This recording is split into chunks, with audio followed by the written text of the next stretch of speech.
এই কাৰ্যসূচীটো এইটো কাৰ্যসূচীৰ ওপৰত এটা মহান অনুষ্ঠান যিটো মানৱ জনমৰ উদ্ধাৰৰ এটা একদম সহজ আৰু সঠিক পথ যি পথে যি সপ্তাহব্যাপী নাম যজ্ঞই শ্ৰীমদ ভাগৱত নাম যজ্ঞৰ যোগেদি মানে অতীতৰ পৰা এইটো চলি আছে আজিও চলি এইটো এটা আমি মানৱ জনমৰ উদ্ধাৰ এটা সহজ পথ আমি সাধাৰণ দুখীয়া গাঁৱৰ মানুহ গোটেই দিন কাম বনৰ পিছত সন্ধিয়া আমি আৰামছে আহি ইয়াত নাম যজ্ঞত সহায় সহযোগত কৰি দূৰ দূৰণিৰ পৰা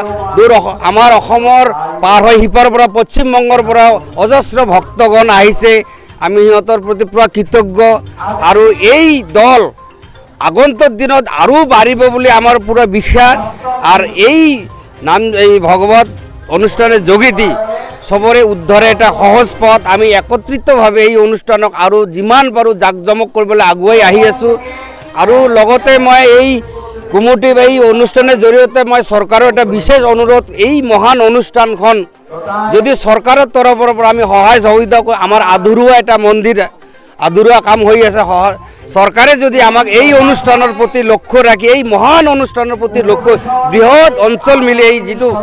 মানে সপ্তাহব্যাপী শ্ৰীমদ ভাগৱত নাম যজ্ঞ অনুষ্ঠানত যদি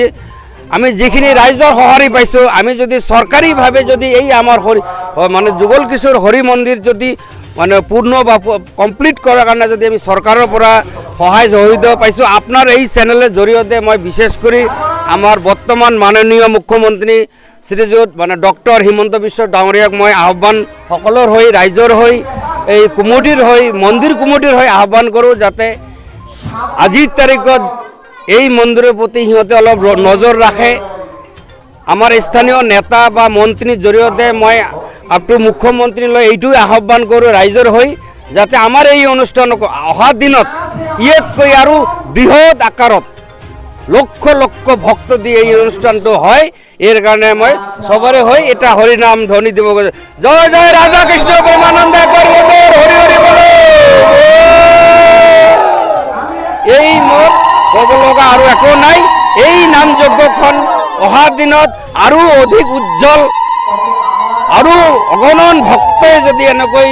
জাকজমক হৈ অনুষ্ঠানটো কৰি যায় আজি আমি নাথাকিম আমাৰ এখেতে মাননীয় সভাপতি মহোদয় এখেতে অহা দিনত আমাৰ এই নৱপ্ৰজন্ম যিবিলাক আগবাঢ়ি আহিছে এইটো এটা শুভ লক্ষণ আজিৰ দিনত নানান কথা শুনা যায় মদ ভাং বিড়ি চিগাৰেট ইমান নানান নিচা জাতীয় সেই পৰিৱেশ এৰি যে এই সাধাৰণ ইয়াত এটা দালি চব্জি ভাত খাই ইমান মিঠাই ইমান সোৱাদ এই প্ৰসাদৰ কাৰণে মানুহৰ দিনটো দিন লাগি আছে এইটো শুভ লক্ষণ অহা দিনত এই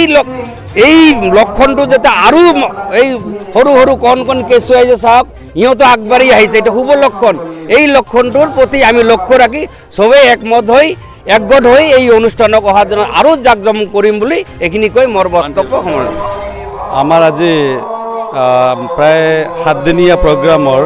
আজি প্ৰায় 6th দিন চলিছে পৰীক্ষিত পৰায়ণ এই আমাৰ এই পৰীক্ষিত পৰায়ণ যোৱা বিগত 3 বছৰ আজি 4 বছৰত ভৰি দিছে আমি যোৱা বছৰৰ বেলেগৰ নিচিনাকৈ এই বছৰতো বহুত ভক্ত আমাৰ এই অনুষ্ঠানত সমাগত কৰিছে আমি ভাবিছোঁ এই ভক্তবৃন্দ আমাৰ এই অনুষ্ঠানত পূৰ্ণভাৱে সহযোগিতা আগবঢ়াইছে আৰু ভৱিষ্যতে আমি আমাৰ ভক্তসমূহৰ পাৰমাৰ্থিক সুকামনা ভগৱানৰ ওচৰত কৰিছোঁ আৰু আমাৰ এই অনুষ্ঠান যাতে ভৱিষ্যতে আৰু জলকীয়া উজ্জ্বল হয় সেইটো কামনা ৰাখিছোঁ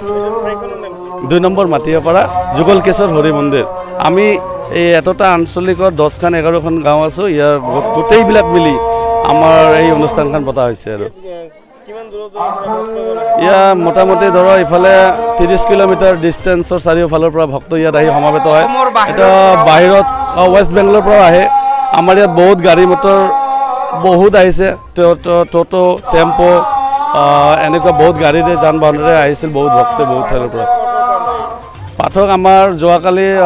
শিৱেন বৰুৱা আছিল আজি আমাৰ মায়াপুৰৰ পৰা নিগমানন্দ দাস বাবাজী আহি পোৱা নাই এতিয়াও আহিব একো কথা দিছে আৰু এতিয়া আমাৰ মঞ্চত ভাগৱত চলি আছে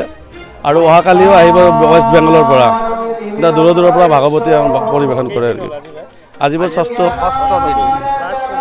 লাষ্ট সোমবাৰ ব্ৰহ্ম মুহূৰ্তত শেষ পাব আৰু আমি ৰাইজক জনাইছোঁ যে আমাৰ এই অনুষ্ঠানৰ মাধ্যমেদি আমাৰ সমূহ ৰাইজে যাতে ভগৱানমুখী আৰু নিজৰ পাৰমাৰ্থিক যিটো দিশ ভক্তিমুখী হয়, সকলোৱে যাতে ভগৱানৰ বিশ্বাস ৰাখে আৰু নিজৰ পাৰমাৰ্থিক উন্নতিৰ কাৰণে আগবাঢ়ি আহে আৰু নিজকে ভগৱানৰ ভৱিষ্যতে যাতে নিজৰ যিটো কৰ্ম যিটো উদ্যম এইটো যাতে ভগৱানমুখী হয়, এইটো আমি সকলো ৰাইজকে এই পৰীক্ষিত পৰায়ণ অনুষ্ঠানৰ যোগেদি আমাৰ কমিটিৰ যোগেদি এটা আহ্বান জনাইছোঁ। বৰ্তমান আজিলৈকে 6ষ্ঠ দিন চলি আছে আৰু ৰবিবাৰ ৰাতি ব্ৰহ্ম মুহূৰ্তত আমাৰ এই কাৰ্যসূচী সমাপ্ত হ'ব আৰু এই অনুষ্ঠানখনৰ যোগেদি আমাৰ এই এতদ অঞ্চলৰ ৰাইজৰ কৃষ্ণমুখী হোৱাৰ কাৰণে আমি আহ্বান কৰিছোঁ আৰু আমাৰ ইয়াত সদায় 2000ৰ পৰা 3000 ভক্তৰ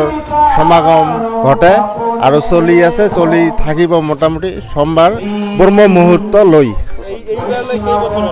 এইবাৰলৈ 4 বছৰ হ'ল। ভক্তগণৰ আমি সঁহাৰি বহুত পাইছোঁ। ভক্তগণৰ যিখিনি আমাৰ ইয়াত সঁহাৰি জনাইছে তাৰ কাৰণে আমি বহুত উপকৃত হৈছোঁ ৰাইজৰ ভক্তৰ পৰা।